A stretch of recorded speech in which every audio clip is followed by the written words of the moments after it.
우리 인사할까요? 잘 오셨습니다. 큰 은혜 받읍시다. 너무너무 반갑습니다. 오늘 에베소 27번째 위기 속의 교회는 더욱 견고해집니다 라는 말씀의 제목으로 은혜를 나누겠습니다. 아무리 어렵고 힘들어도 교회는 흔들리지 않고 위기 속에 교회는 더욱 견고해져 갈 것입니다. 이렇게 만드실 그 하나님을 바라보고 소망하면서 오늘 27번째 에베소 말씀을 함께 나누도록 하겠습니다. 사람들은 자기의 부르심을 알 때 그 속에서 힘이 나온다 했습니다. 돈의 부르심을 받았다 생각하는 사람들이 돈을 벌기 위해 자신을 절제한다. 지난주에 말씀을 드렸습니다. 돈 때문에 참습니다. 돈 때문에 움직입니다. 돈 때문에 잠을 덜 잡니다. 돈 때문에 먹는 것도 줄입니다. 성공을 위해 자기 감정을 절제하는 거죠. 방향이 명확하면, 나의 부르심이 명확하면 거기에서부터 힘이 나오게 된다는 것입니다. 성도는 보석 같은 존재로 부르심을 받았습니다. 나의 존재가 보석 같은 존재로 이 능력의 근원이신 주님의 어깨에 올려져서 하나님께로 나가는 존재, 아주 너무너무나 영광스러운 존재죠. 이러한 우리의 신분과 지위를 잘 알기 때문에 우리는 그 은혜로 변화된 것이고, 나 같은 사람을 사랑하신 그 사랑 때문에 우리 인생이 바뀐 것입니다. 이 부르심으로 모인 모든 교회가 우리는 주 안에서 하나됨을 지향한다. 이것이 지난주에 드렸던 말씀이었습니다. 그 하나됨의 중심에 성령이 계셨고, 사람이 그 하나됨을 이룰 수 없기 때문에 성령께 맡기는 것이다. 근데 그렇게 하나 되는 과정 속에 각 개인은 성장하게 되고 교회가 성장하게 되고 그것이 곧 복이 되는, 이것이 하나님의 교회를 향한 계획이시다. 그러므로 성숙한 교회는 어떤 교회냐? 성령께 맡길 수 있는 교회. 문제를 극복하고 이기려고 할 때 눈물로 하나님이 하나 되기 위해서 기도하고 맡기는 교회, 그것이 문화가 된 교회. 이런 교회가 건강한 교회, 아름다운 교회, 문제가 생겨도 점점 더 견고해지는 교회가 되는 것입니다. 우리에게 다가온 어려운 현실을 바라보는 것이 아니라, 불투명한 전망, 미래를 바라보는 것이 아니라 여기에 소망을 두는 겁니다. 하나님의 부르신 이 부르심에 우리의 소망을 두는 거죠. 지난주에는 4절부터 6절까지 전체를 다루려고 했지만 시간 관계상 4절 한 절만 다뤘습니다. 성령이 하나 되게 하심. 오늘 5절과 6절은 성령이 하나 되게 하셨을 뿐 아니라 주도 하나요, 하나님도 한 분이시다. 이 5절 6절의 말씀을 가지고 이 교회 주신 은혜, 교회 주신 축복, 그리고 왜 위기 속에 우리는 더 견고하고 강해질 수밖에 없는가, 이 말씀을 통해 은혜를 받고 이 험난한 세상을 믿음으로 이겨내는 우리 모든 성도 되시기를 주의 이름으로 축복합니다. 첫 번째는 성도는 주님이 주인된 교회로 부르심을 받았습니다. 5절 말씀을 보니 주도 한 분이시오 이렇게 말씀하죠. 여기서 말한 주는 잘 알듯이 예수님을 가리킵니다.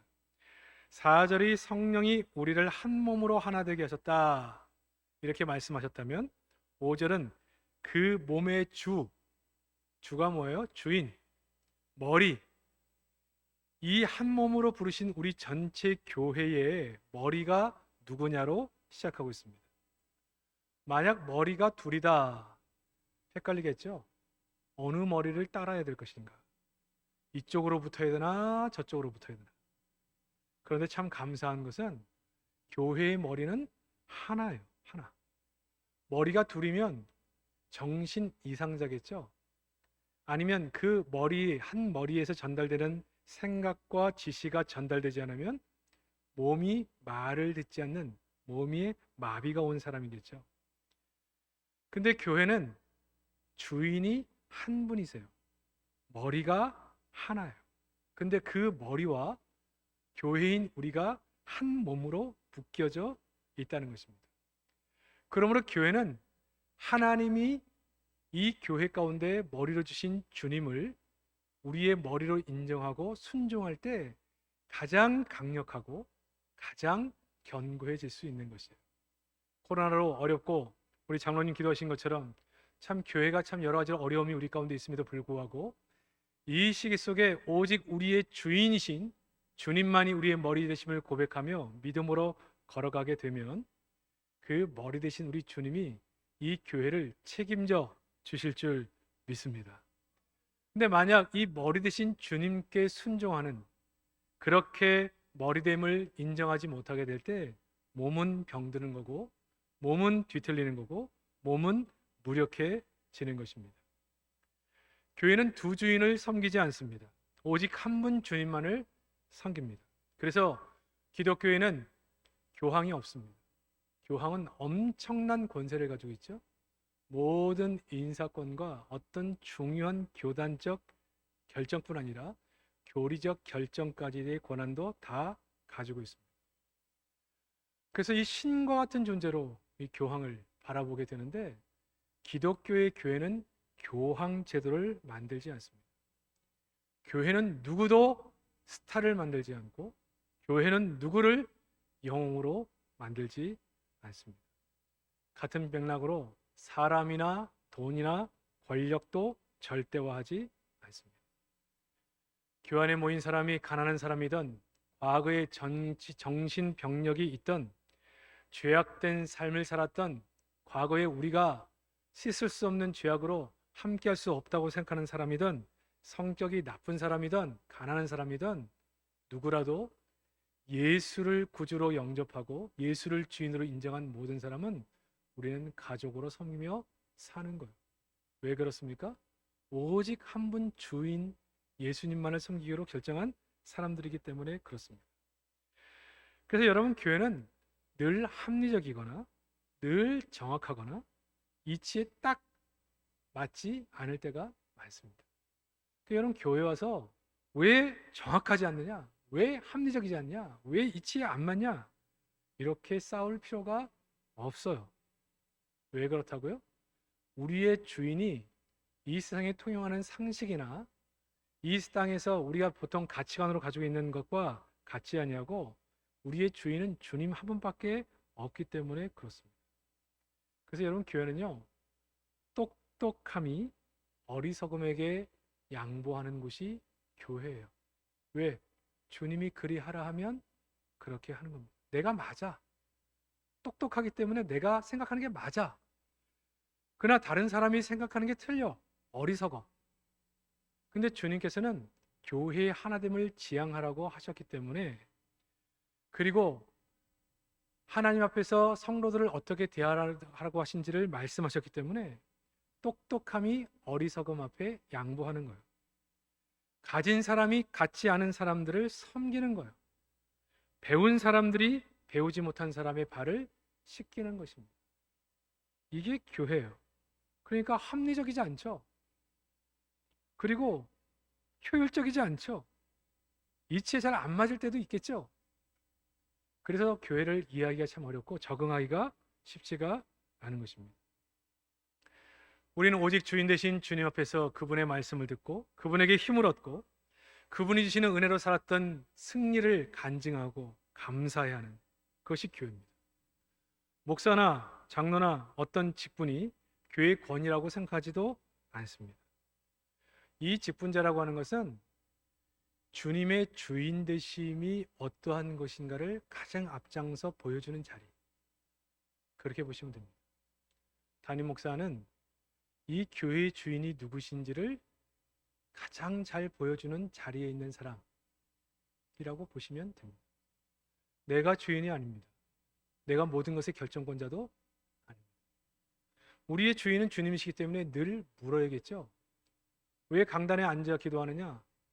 내가 주인이 아니기 때문에 그렇습니다. 내가 주인이면 내 마음대로 하면 돼요. 내 생각대로 하면 돼요. 그러나 내가 주인이 아니기 때문에 주인에게 묻기 위해 무릎을 꿇는 겁니다. 하나님, 뭘 선택하면 됩니까? 뭘 하면 되겠습니까? 어디로 가면 되겠습니까?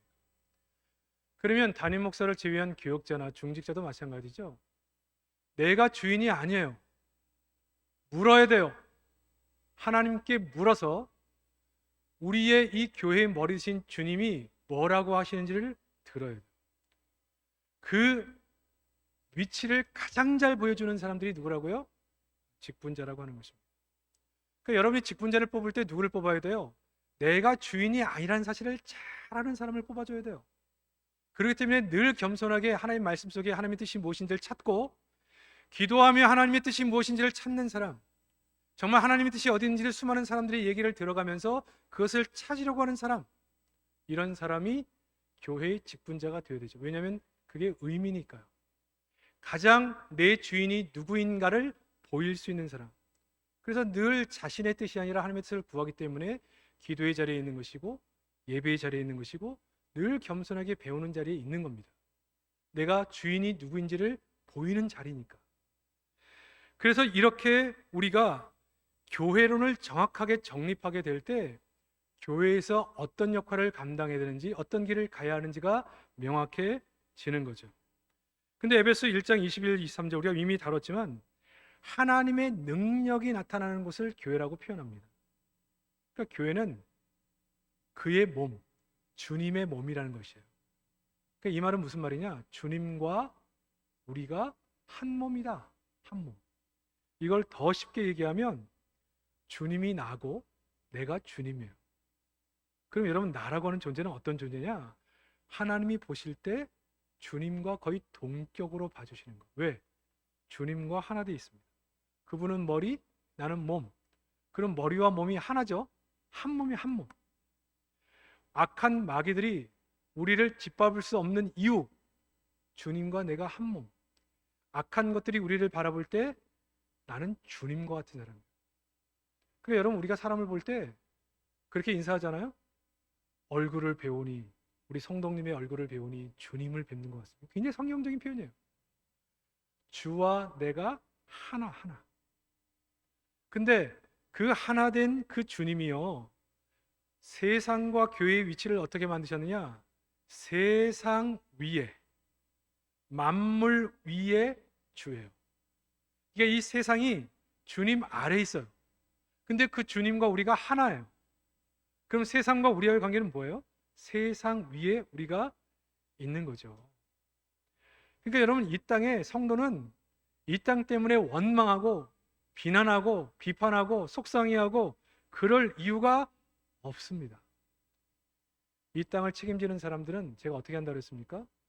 이 땅의 책임의식을 가지고 이 땅을 긍휼히 여기는 마음을 갖는 거예요. 가장 약한 자가 하는 게 원망, 불평, 비난입니다. 왜요? 내가 할 수 있는 게 없기 때문에.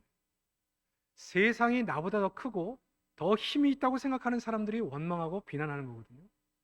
근데 우리는 세상이 발등상이에요. 그 위에 주님이 계신데 우리와 주님이 하나예요. 그러니까 우리는 세상을 어떻게 해요? 긍휼히 불쌍히 여기는 마음으로 기도하는 자세를 가져야 되고 우리는 늘 세상을 섬기며 사는 사람들이에요. 왜 그렇다고요? 정확하게 교회 위치가 어딘지를 아는 사람들이 하는 겁니다. 그럼 잘 보세요. 내가 주님과 하나다. 그러면 우리가 무엇인가를 생각하면 생각한 대로 이루어집니다. 왜? 나와 주님이 하나니까. 우리가 무엇인가를 기도하면 그대로 됩니다. 너희가 내 안에, 내 말이 너희 안에 있으면 무엇인지 원하는 대로 구하라. 그리하면 이룬다. 주님의 말씀이죠. 근데 우리는 주님과 하나예요. 그러니까 우리가 무엇이든지 기도하면 주님이 기도하시는 것 같아요. 그게 하나님의 응답을 하시겠어요? 안 하시겠어요? 하실 수밖에 없는 거예요. 그러니까 이렇게 어렵고 힘든 코로나 시기에도 우리 가운데 이러한 자기의 의식, 자신의 교회됨, 하나님 앞에 내가 어떤 존재인가를 아는 사람들은요, 이 어려움 속에 무너지지 않습니다. 세상 속에 너무나 작은 나, 그렇게 바라보면 참 답답해요. 그래서 세상을 보세요. 날마다 화난 사람들이 사고 치는 거 맨날 뉴스에 나오지 않습니까? 차 조금 막았다고 그냥 그 60대 노인이, 요새는 60대 노인이 아니죠 참, 60대인데 방어도 못하는 사람을 그냥 그 등치 큰 사람이 그냥, 야 어떻게 그럴 수가 있어요. 네? 그걸 또 유튜브에 올렸다네. 참 기가 막힙니다. 이 상식적이지 않은 일이 요즘 일상처럼, 왜? 너무너무 사람들이 화가 나 있거든요. 그러니까 뭐 하나냐, 건수 하나 걸리면 화를 풀기 위해 살기 때문에 수많은 사람들이 우울증 약을 먹으며 우울함 때문에 어쩔 줄을 몰라하는 시대를 살아갑니다. 그러나 여러분, 우리 성도는 누구라고요? 주님과 한 몸이에요. 근데 우리가 세상을 밟고 서 있어요. 세상을 사랑하고 세상을 긍휼히 여기고 세상을 위해서 섬겨야 되는 거예요. 이렇게 살 수밖에 없는 세상을 바라보면서. 근데 이 시대가 세상 사람들이 교회를 걱정하고 세상 사람들이 교회에 대해 손가락질한다. 우리의 사명을 잘못한 것에 대해서 우리가 회개해야 되겠죠. 여러분, 그러므로 이 교회는 온전히 주님만이 우리의 머리되십니다. 그래서 우리는 그런 얘기하면 안 돼.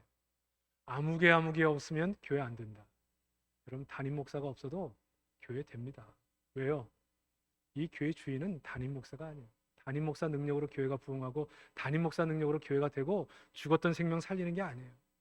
교회 주인은 주님이십니다. 아무개가 없으면 교회가 안 된다? 이런 건 교만이에요. 이 교회의 주인은 오직 주님이십니다.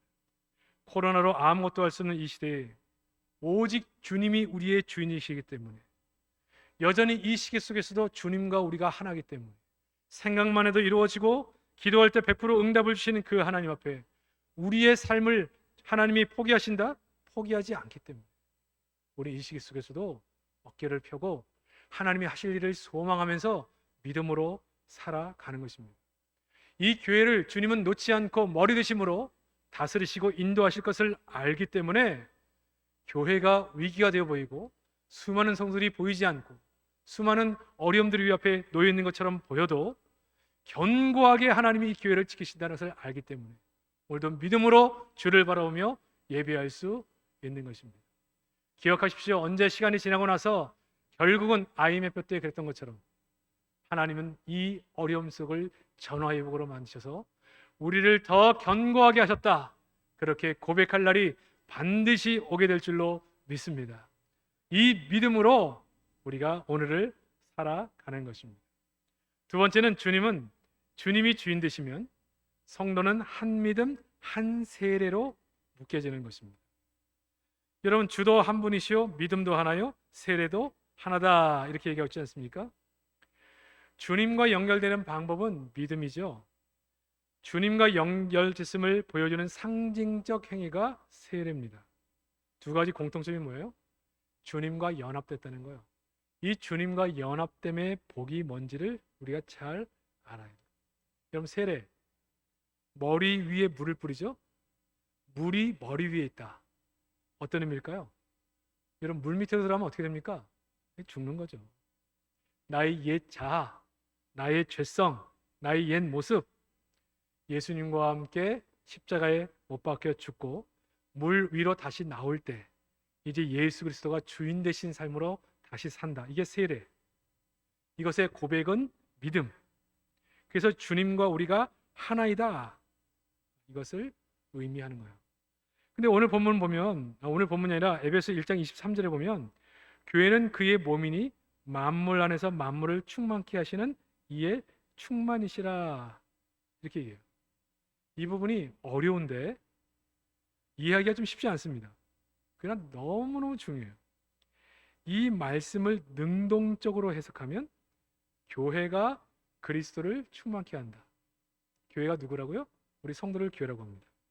그러니까 교회, 우리가 예수님을 충만케 해. 예수님에게 우리가 없으면 온전해지지 않고 충만해지지 않는 거야.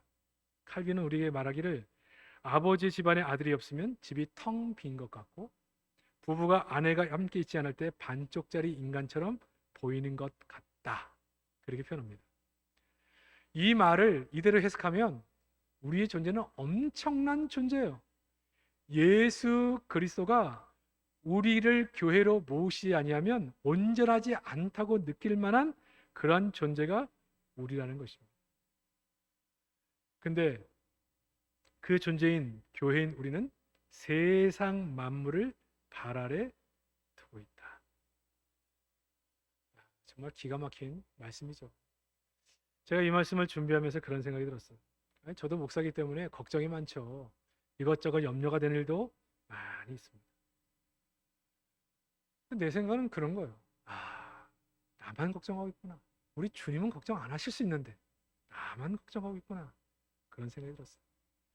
세상의 모든 것을 밟고 다스리시는 그 주님, 우리의 존재를 우리가 함께 있지 아니하면 하나님께서 온전하다고 느끼지 않는 그런 존재, 그러한 우리를 우리 하나님은 포기하지 않습니다. 코로나 시작되어 2월 달부터 지금까지 안 보이는 성도들이 있어요. 마음이 쓰이는지 몰라, 걱정이 되는지 몰라. 이러다 영영 교회를 떠나는 건 아닌지, 믿음을 잃어버리는 건 아닌지. 이 말씀 준비하며 제가 확신했습니다. 아마 지금 이 말씀을 온라인으로 듣고 계실 수도 있습니다. 하나님은 한 사람도 포기하지 않습니다. 하나님의 계획은 거기에 있지 않습니다. 코로나를 허락하셨을 때 우리를 포기하기 위해 허락하신 것이 아닙니다. 이 말씀을 듣는 중에 내 마음속에 평안이 밀려오기 시작하는데 감사한지. 우리가 주님과 거리를 둘 수 있지만 주님은 우리를 꼭 안고 계십니다. 우리의 손을 놓지 않고 있습니다. 이 주님이 얼마나 감사한지. 만약 이걸 수동적으로 해석하면요, 교회인 우리가 예수로 충만하겠다, 이런 의미예요. 우리가 예수를 충만케 한다. 우리 존재가 능동적으로 해석하면 그렇고요. 수동적으로 해석하면 교회가 예수님에 의해서 충만케 된다. 그러니까 예수님의 주되심으로 순종함이 충만하고 가득하고 예수님에 대한 사랑과 감사가 가득하고 복음으로 가득한 거죠. 주님과 하나 돼서 주님으로 막 충만케 되어 있는 거예요. 주님이 내 안에 가득 차 계실 때, 주님과 하나 됐을 때, 주님과 연합이 되어 있을 때, 이게 우리의 기쁨이요, 우리의 능력이 되는 겁니다. 예수님의 성품이 우리의 성품이 되고, 예수님의 지위가 우리의 지위가 되고, 예수님의 능력이 우리의 능력이 되고, 예수님의 지혜가 우리의 지혜가 되는 거예요. 그러니 오늘 이 땅을 살아갈 때 주님과 내가 일반이라, 주님이 하신 일을 우리가 할 수 있다, 더 큰 일도 하리라. 왜 그런 엉뚱한 얘기를 하셨을까? 이해가 돼요. 주님과 우리가 하나 되는 이 놀라운 은혜, 이게 교회입니다. 이게 그 영광스러운. 근데 여러분, 이것을 정확하게 이해했다, 내가 주님과 함께 있다, 이거를 에베소 2장 6절은 뭐라고 표현한다고요? 예수님이 하늘 보좌 우편에 우리와 함께 앉아 계신다. 여러분, 그냥 말씀으로 듣지 말고 한번 상상을 해보세요. 주님이 앉아 계시고 그 보좌에 12장로, 그 만인의 수많은 리더십들과 믿음의 선진들과 함께 있는 그곳에 주님과 함께 앉아 있는 그 자리, 천사들이 찬양하고 높이는 그 자리에 우리가 앉아 있다. 여러분, 이 영광을 본 사람들은요, 스데반처럼 예수 때문에 돌에 맞아 죽으면서도 그 얼굴이 해같이 빛나는 것이고, 아무 이유 없이 억울하게 옷장에 갇혀 있으면서도 거기에서도 이 영광이 보이기 때문에 찬송할 수밖에 없는 거예요. 그 로마 시절 예수 때문에 맹수의 밥이 되면서도 마지막 순간까지 웃으며 떠나는 사람을 바라보며 그렇게 핍박하는 자들이 의아해하고 놀라는 일들이 왜 있느냐? 하늘 영광을 보고 있기 때문에. 제가 지난번에 한번 간증드렸잖아요. 아시는 목사님 가운데 그 아들이 서울대 나와가지고 유수한 기업의 기획실로 이미 내정이 되어 있는데, 서울대 들어가지고 여자친구 하나 사귀었는데 열심히 사귀고 나서 결혼한다고 얘기하면서 우리는 대기업으로 가지 않고 선교사로 갑니다. 그래서 물었다 그랬잖아요. 아깝지 않냐? 아버지조차도, 목사이신 아버지조차도 야, 장로로 섬기면 안 되겠냐? 그때 그 아들이 했던 그 유명한 말, 목사님, 하늘의 영광을 본 자들은 이 땅의 것을 내려놓는 것이 절대 아깝지 않습니다. 하늘의 영광이 너무 찬란하고 크기 때문에. 그 말 한마디에 아버지도 옆에 있는 사람도 아무도 말을 못했어요. 하늘 영광을 본 자들은 그 영광이 너무나 찬란하고 크기 때문에 세상의 것을 내려놓는 것이 아깝지 않다. 코로나로 수많은 사람들이 화가 나 있고 우울해 있습니다. 이해가 되죠. 그러나 여러분, 지금 이 순간도 우리는 하늘 영광을 보고 있습니까? 그 하나님의 영광과 능력의 권인 어깨에 우리 이름 석자를 새겨놓고 하나님께 나가 하늘 보좌 우편에 앉아있는 이 하늘의 영광, 그 영광스러운 지위와 신분인 우리의 모습을 보고 있느냐는 거예요. 그 찬란함과 그 영광스러움에 압도된 우리들은 아이고 코로나? 이게 뭔데요? 이게 별거예요? 이것 때문에 답답하고 힘든 것이 이 영광을 가리우거나 누를 수 있습니까? 왜 우리는 지금도 웃을 수 있습니까? 왜 우리는 지금도 찬양합니까? 왜 우리는 이 세상을 향하여 지금도 가슴을 펴고 남들은 화가 나 있고 우울하지만 우리는 기쁨으로 찬양할 수 있습니까? 이 하늘 영광이 뭔지를 알기 때문에. 사랑하는 성도 여러분, 이 감격만으로도 하박국의 고백처럼 아무것도 없어도 이 하나님 한 분만으로 만족할 수 있는 거예요. 근데 우리가 언젠가부터인가 이 하나님 한 분의 존재의 영광에, 하늘의 영광에 초점을 맞추지 못하고 점점 잘 살게 되면서, 점점 여로워지면서, 점점 풍요로워지면서 더 많은 세상의 땅의 것에 마음을 두기 때문에 우리도 역시 답답하고 힘이 된 것입니다.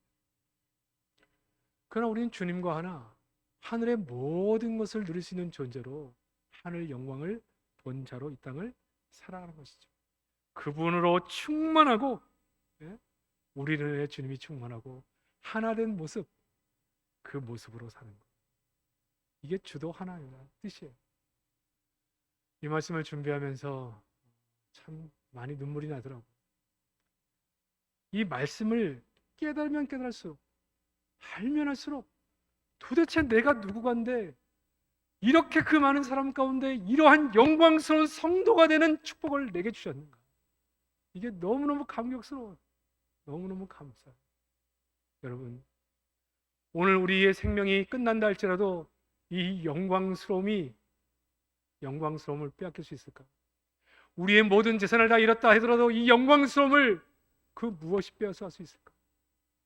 이 하늘의 영광, 하나님의 자녀로서의 영광, 주님과 한 몸이 되어 살아가는 이 땅의 영광, 이 영광을 바라보면서 어렵지만 오직 믿음으로 한 걸음 한 걸음 나아가서 결국 승리케 하시는 하나님께 영광을 돌리시기를 주의 이름으로 축복합니다. 이것만 해도 너무 감격스러운데요, 마지막 6절에 뭐라고 얘기해요? 하나님도 한 분이시다. 제가 이 말씀 읽으면서도 또 얼마나 감동했는지 몰라요. 6절에 보니까 하나님도 한 분이시니 또 만유의 하나님이시라. 만유에 계시고 만유를 통일하시고 만유 가운데 계시도다. 그냥 읽고 지나가면 아무 감동이 없어요. 저도 이거 수십 번 읽었을 거예요. 그러나 깊이 묵상을 하면서 만유 위에 계신다는 말이 뭘까? 만유를 통일하신다는 게 뭘까? 만유 가운데 계신다는 게 뭘까를 깊이 묵상하다 보니까 야, 정말 이 시대에 걱정할 게 없구나. 결론에 이르게 됐어요. 만유 위에 계신 하나님, 이 땅의 모든 것을 초월해 계신 하나님이란 뜻이에요. 여러분, 코로나, 제가 처음에 설교할 때 말씀드렸지만 이거 단기간에 안 끝난다. 이제 벌써 올해 다 지나가죠. 근데 많은 사람들이 내년도도 끝나지 않을 것이다. 봄에도 진행될 것이다. 내년 겨울이나 돼야 끝날 것이다. 뭐 이런 전망들 많이 나오죠. 야, 2020년을 이렇게 보냈는데 2021년까지 또 그렇게 보내야 된다? 정말 답답하죠. 여러분, 교회가 2월 달부터 전체가 다 같이 편안하게 모였던 때가 없었죠. 회복이 되다가 다시 또 비대면 가고. 그럼 여러분, 교회를 생각할 때도 걱정이 많아요. 근데 우리만 난리예요. 우리만. 하나님은 흔들림이 없어요. 하나님은 이미 답을 가지고 계세요. 우리가 한계가 있는 우리들만이 고민하고 있는 문제예요. 그러면 이 모든 문제에 초월하신 그 주님 앞에 우리는 맡기면 돼요. 왜? 주님과 우리는 하나예요. 우리가 맡기는 그 기도를 하나님은 주님이 드리는 기도로 받으세요. 그러니까 우리는 맡기면 돼요. 하나님, 앞으로 어찌 될지 저희는 모릅니다. 그러나 하나님이 우리를 사랑하셔서 선택하신 것, 그리고 하나님이 우리를 향해서 행하시는 일을 우리는 분명히 압니다. 하나님, 이 모든 문제의 답이 되신 하나님께서 이 문제 해결해 주옵소서. 맡기면 되죠. 두 번째는 통일하셨다. 이 디아라는 말은 무엇을 통해서? 하나님은 모든 성도들에게 일어나는 일들을 통해서 일하시는 분이시다. 더 쉽게 얘기하면 내 인생에는 없었으면 좋겠다고 생각했던 현실들, 문제들, 사고들, 내 인생에 방해가 됐던 사건들까지도 다 합력해서 선을 이루시는 분이 하나님이시다. IMF 때 정말 망하는 줄 알았습니다. 우리나라 수많은 가정들이 목숨을 끊었습니다. 자영업자들 목숨을 끊었습니다. 지금 어떻게 보면 죽은 사람이 지금보다 훨씬 더 많습니다. 가정이 무너지고 사회가 붕괴됐습니다. 무너지지 않을 것 같던 대기업들이 팔려나갔습니다. 정말 당시로 돌아가 보면 힘들었던 순간이었습니다. 그래서 대한민국 망했나요? 그때 기업들의 체질 변화가 일어났습니다. 대한민국 국민들이 똘똘 뭉쳤습니다. 교회로 사람들이 모여들기 시작했습니다. 수많은 세월이 지난 지금 우리는 얘기합니다. 하나님의 은혜였습니다. 그리고 하나님께서 일하셨습니다. 체질이 바뀌었습니다. 그때보다 지금 대한민국의 위상은 더 높아졌습니다. 짜증나고 화가 나고 원망스러운 수많은 일들, 우리에게는 없었으면 좋겠다는 일들이 우리 가운데 있다 할지라도 이 모든 일을 통하여 우리 하나님은 지금 일하고 계십니다. 코로나 전국 속에서도 우리 하나님은 우리 개인에게 일하고 계시고 교회 가운데 일하고 계시고 대한민국 가운데 일하고 계심을 믿으시기를 바랍니다. 그래서 결국은 하나님이 하셨다. 하나님이 이 일을 하시기 위해서 이렇게 하셨다. 요셉이 하나님이 나를 보내셨다. 이렇게 말씀했던 것처럼 하나님이 이 일을 통해 우리도 세월 지나고 난 이후에 놀라운 은혜를 누렸다. 이렇게 고백하게 된다는 것. 세 번째는 만유 안에 계시죠. 우리 안에 하나님이 계신다는 것. 우리 하나님이 우리 곁에 계시니까 우리가 뭐 때문에 힘든지 너무너무나 잘 아세요.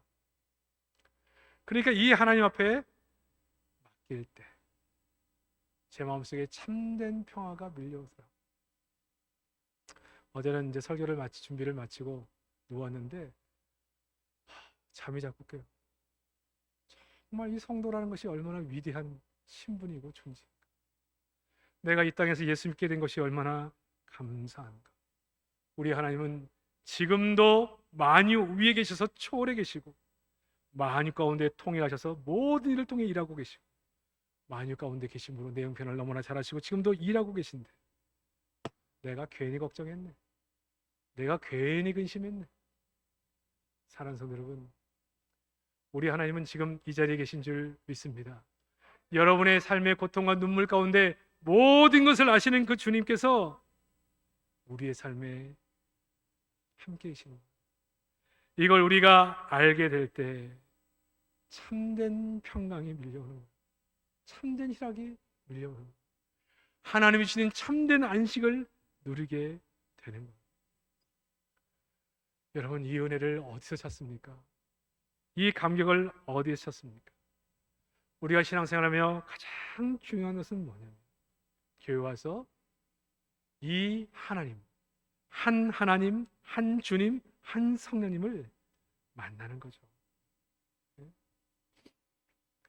지금 이 시기는 위기죠. 교회도 위기라고 볼 수 있습니다. 그러나 IMF 때 그런 것처럼 수많은 위기 때 그랬던 것처럼 이 위기 때 정말 본질에 마음을 두고 그 본질의 근거에서 문제를 이겨내면 다시 일어설 수 있고 더욱더 견고해질 수 있습니다. 우리는 주님과 하나입니다. 우리의 생각, 우리의 말, 우리의 기도, 우리의 능력, 우리의 지혜, 주님과 연합하여서 모든 것을 주님의 것을 사용하며 살 수 있는 위치에 있는 사람들. 그래서 오늘 좀 이따 우리 찬양하겠지만 예수님의 성품이 우리의 성품이 되는 거예요. 예수님의 지혜가 우리의 지혜가 되는 거예요. 예수님의 능력이 우리의 능력이 되는 거예요. 이것이 그냥 그렇게 된 소망이 아니라 이미 그렇게 된 줄로 믿으시기를 바랍니다. 걱정 근심할 거 없어요. 우리 생각하면 하나님이 주님의 생각으로 받으시기 때문에 우리의 생각대로 이루어진 놀라운 축복. 저는 평생 신앙생활하면서 이걸 누리며 살거든요. 기도할 때 기도한 대로 응답되는 놀라운 축복. 교회가 위기라고 하지만 여전히 주님이 머리 되심을 고백하며 믿음으로 달려갈 때 주님은 우리 교회를 위해서 일하시게 될 것이고 우리는 더욱 견고한 교회가 되어져 갈 것입니다. 이 은혜가 우리 가슴속에 분명히 새겨져서 이 어려울 때 하나님 살아계심을 분명하게 보이는 모든 성도들 되시기를 주의 이름으로 축복합니다. 다 일어나셔서 함께 찬양으로 나가겠습니다.